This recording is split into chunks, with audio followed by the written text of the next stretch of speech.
ഇപ്പോൾ ഇവിടെ പോരാട്ടം ഇവിടെ മുറിയിരിക്കുന്നു, പോരാളികൾ മുറിയിരിക്കുന്നു.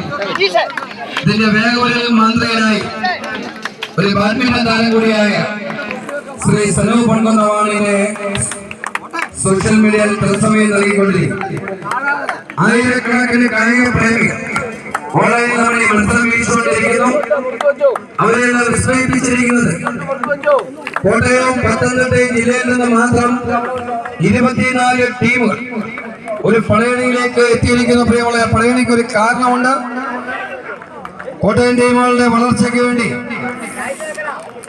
ഈ ഒരു വ്രതത്തിൽ കളി എടുത്താൽ മാത്രമേ ഈ കോട്ടയത്തിന്റെയും പത്തനംതിട്ടയുടെയും ആലപ്പുഴയും കളിക്കാരെ നമുക്ക് ഈ മത്സര കളത്തിലേക്ക് ഉശിരന്മാരായി കൊണ്ടുവരാൻ സാധിക്കുകയുള്ളൂ എന്ന് മനസ്സിലാക്കിക്കൊണ്ട് ഇതിന്റെ സംഘാടകരുടെ തീരുമാനപ്രകാരം അണിയിച്ചൊരുക്കിയ പോരാട്ടം. അതിന് സാമ്പത്തികം നൽകിയ എല്ലാവരോടും എത്ര നന്ദി പറഞ്ഞാലും മതിവരികയില്ല. ഇതിഹാസ കളിക്കാരായ നാസറിന്റെയും നൗഷാദിന്റെയും നൂസ്റ്റാൽ പൊണ്ണത്തിന് നാട് അദ്ദേഹത്തിന്റെ അനുജൻ ബിൻഷാദ് ഇപ്പോൾ ഇവിടെ തട്ടുകടയിട്ടിരിക്കുന്നു.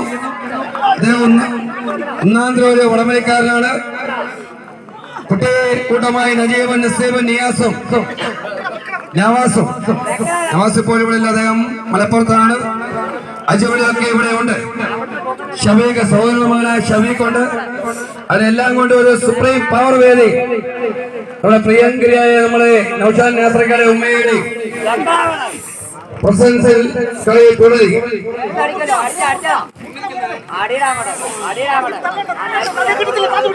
അടുത്ത മത്സരത്തിനായി വിസ്മയ പേരൂരും